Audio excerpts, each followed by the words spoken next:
have some steps, some strategies that you employ, and you said there were pretty much 3 major categories or aspects of what you did. Tell us about that. Okay.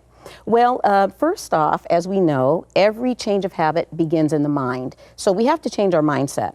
What I did initially was I released dieting. I couldn't do it anyway. And so, these strategies are for those who suffer with compulsive eating, binge eating, or who have struggled with losing weight. It's not necessarily for everyone. Some people can diet. Some people are extremely disciplined, but I'm speaking to those who suffer from compulsive eating or eating disorders in this respect. We try to tighten the noose, so to speak, and we fail over and over.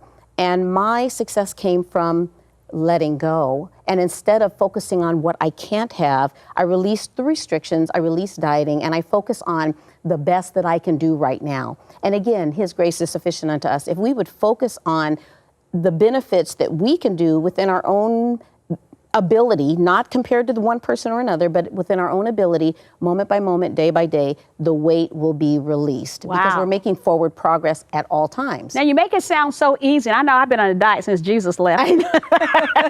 I used to be. You know, so I think you get programmed for dieting, and it is a cycle of failure. And it sure is. Yeah, yeah. And so, number one, release. This is my opinion. I tell everyone, check with your own doctor, okay? If I'm not your doctor, you check with your own doctor. But with your doctor's agreement and within a plan, I say, release dieting, release restriction. We want the forbidden fruit. As soon as we put ourselves in a cage, we fight to get out. So don't get in a cage. Instead of saying what I can't have this, I can't have that, tell yourself that with every single meal, you will do your very best. You're going to incorporate fruits and vegetables. You're going to eat half of whatever that decadent thing is. I'm not saying you can't have that decadent thing. I'm saying eat less of it. There's certain steps you can take at every single meal. Start walking today, not tomorrow. Don't wait until you can afford a gym membership or a piece of equipment.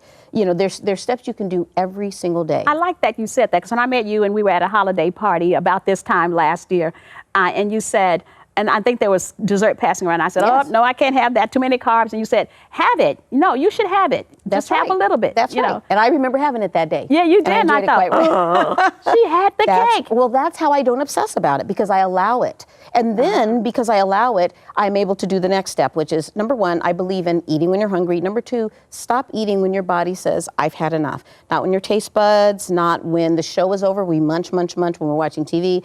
We eat socially. We eat for all other reasons outside of hunger. So I do eat when I'm hungry, and I stop when my body says I've had enough. Sometimes your body says I've had enough sugar. I'm still eating, but I don't want any more of that sweet thing or that oil thing. So you have to just be conscious of it, of even when you're eating, to say, okay, am I satisfied yet? Because I knew I was going to see you today. So yesterday when I was eating, every time I sat down, I said, am I feeling satisfied yet? That's awesome. Yes, because you said satisfy the stomach and not the emotion. Exactly. Okay. And so, yes, that's exactly right. And what enables me to be able to say no to seconds once my body has had enough is because the next thing is, I know that I can have that very same food the next time I'm hungry. I don't eat again until I am authentically hungry. How do you know when you're authentically hungry? Oh my goodness, the stomach will growl, and also you might feel a little bit dizzy if you haven't eaten for a while. I'm not saying not to eat until you are dizzy. No, I'm not saying that. But there's certain physiologic signs.